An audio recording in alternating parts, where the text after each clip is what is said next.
Right now on Channel 3 Eyewitness News, an Idaho Falls neighborhood receives a scare when strange men, one wearing a clown mask, offer candy to young kids.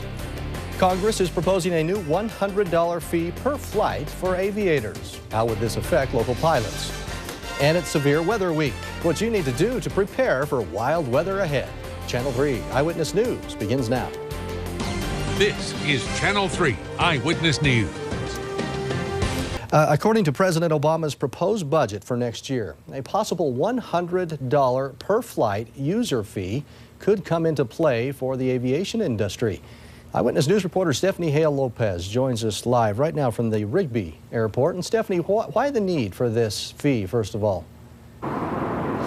Well, Todd, simply put, the Obama administration says the fee will generate over $7 billion over the course of a decade, and that money would go toward financing airport investments and air traffic control system costs.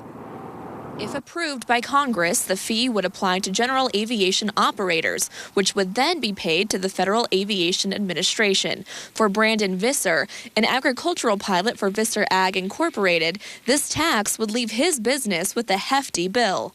We average 3 takeoffs per hour, and it would, off of last year's numbers, it would create a $400,000 plus burden on our business.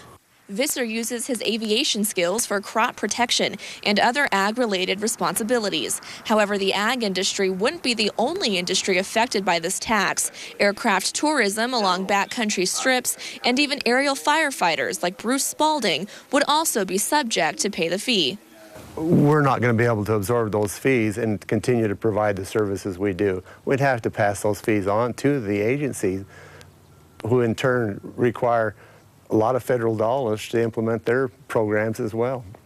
Of course, there would be some exceptions to the user fee. Military and piston aircrafts, along with any aircraft operating outside of controlled airspace, would be exempt.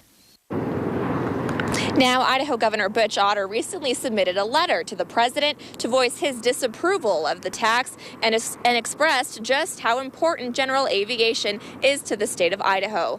Live in Rigby, I'm Stephanie Hale-Lopez. Todd, back to you. All right, Stephanie, thanks for the heads up. Spalding says next to Alaska, the state of Idaho has the highest number of registered pilots in the country.